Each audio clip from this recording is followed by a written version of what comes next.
আসসালামু আলাইকুম।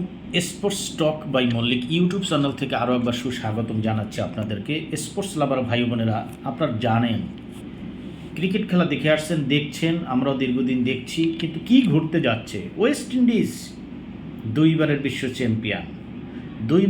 Champion, West Indies সেই দল নেপালের কাছে সিরিজ হারলো। বর্তমান যে সিরিজটা চলমান 2-0 পিছিয়ে আছে এবং সিরিজ তারা হাতছাড়া করলো।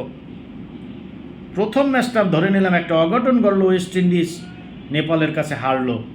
তার পরের ম্যাচটা গতকালকে যেই ম্যাচটা দেখলাম আজকে, সেই ম্যাচটা হারলো।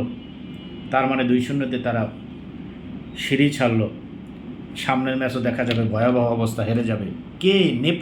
Nepal win the series against West Indies, T20 world champion 2 times, my dear. I can't believe it. I can't imagine what type of West Indies is. খেলা কোথায় গেল? কেন প্রশ্ন রেখে যায়, কেন এতগুলো প্লেয়ার? একটা প্লেয়ার শুধু হোল্ডার ছাড়া কোনো প্লেয়ার আছে? হোল্ডার ছাড়া সবগুলো নতুন প্লেয়ার। কেন আপনারা নেপালকে নেপাল মনে করতেছেন না? তারা এশিয়া কাপ খেলে, তারা ওয়ার্ল্ড কাপ খেলে, T20 ওয়ার্ল্ড কাপ আপনারা দেখেন না? বাংলাদেশ কোনো মতে একটা ম্যাচ জিতছিল এই নেপালের কাছে গত ওয়ার্ল্ড কাপে, আপনারা ভুলে যেন না। বাংলাদেশ মাত্র 80 করেছিল, সেই 80 করেছিল, আমি যদি ভুল না করি, বাংলাদেশ 80 না, বাংলাদেশ মানে 106 করেছিল, নেপালকে 180 রানে মানে অল আউট করে দিয়েছিল। তো যাই হোক, এই কথাগুলো বলার অর্থ হচ্ছে যে আপনারা এতগুলো প্লেয়ার চেঞ্জ করেছেন, নতুন একটা স্কোয়াড নিয়ে খেলতে নেমেছেন নেপালের কাছে, কেন? আপনাদের তো নাম কয়টা বলবো? এখন একটা উঠতি যে দল আছে, সেই হোপ থেকে শুরু করে, হ্যাঁ, সেই হোপ বলি, রস্টন সেজ বলি, এরকম অনেক প্লেয়ার আছে, হ্যাঁ, রোমারিয়া শেপার্ড, হ্যাঁ, এরকম অনেক প্লেয়ার যে একটা একঝাঁক। তারপরে আপনার যে ওদের যে পুরান, হ্যাঁ, তো মারদাঙ্গা একটা প্লেয়ার যেই রকম মারে পুরান, হ্যাঁ, হেটমায়ার, এইসব প্লেয়ার রেখে আপনি কোন দল নিয়ে খেলতে গেছেন? এই এই এই কী বলবো, হ্যাঁ, কোমর ভাঙা মাজা ভাঙা প্লেয়ার নিয়ে আপনি খেলতে গেছেন? এটা কি কি তামাশা মারতেছেন ক্রিকেট নিয়ে? ওয়েস্ট ইন্ডিজকে আপনি বলছি, প্রথম ম্যাচে কী করলো? 148 টেনে নেপাল করলো। এই ম্যাচ হেরে গেলো, 129 রান করলো 9 উইকেটে, 19 রানে জয় পাইল ওয়েস্ট ইন্ডিজ, 19 রানে জয় পাইল নেপাল। ওকে ফাইন, অনেকে ধরে নিয়েছে এটা একটা অঘটন, যেখানে আপনার মনে করেন আনসারি খুব ভালো একটা বল করেছে, তাই না? আচ্ছা যাক, এই ম্যাচটা আমরা এখানেই শেষ করে দিই। দ্বিতীয় ম্যাচটা আমরা 2টা ম্যাচে একবারে কথা বলতে চাই।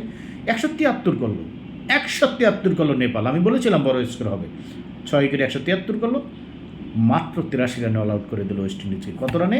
মাত্র 83 রানে অল আউট করলো। হোল্ডার মাত্র 15 বলে 21 করছে। ও মাই গুডনেস।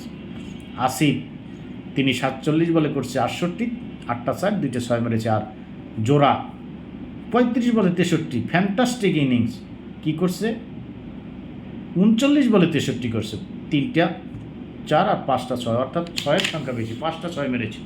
বড় 5টা 6 হাঁকিয়েছে আর 3টা 4 মেরেছে। 39 বলে 63, এই দুজন উল্লেখযোগ্য স্কোর।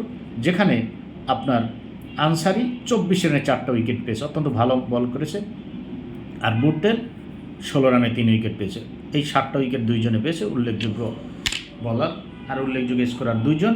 আর তাদের উল্লেখযোগ্য স্কোরার মতো হোল্ডার শুধু 15 বলে 21 রান করেছে। এখন দেখেন কি একটা আফসোসের বিষয় যে তারা সিরিজ হারলো, দুইবারের T20 ওয়ার্ল্ড চ্যাম্পিয়ন, তাদের আজকে এই অবস্থা। বাংলাদেশেও কিন্তু গত সিরিজটা তাদের মাটিতে জিতে এসেছিল। বাংলাদেশ আর নেপাল তো এক না, বাংলাদেশ আর নেপাল তো এক না, তাই না? এটা তো বুঝতে হবে মাই ডিয়ার। এই হচ্ছে সামনের খেলাটাও আছে, যেটা আগামীকালকে যে খেলাটা হবে ফাইনাল, অর্থাৎ থার্ড T20।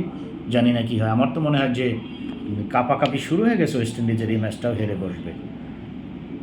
ধন্যবাদ আপনাদের সকলকে।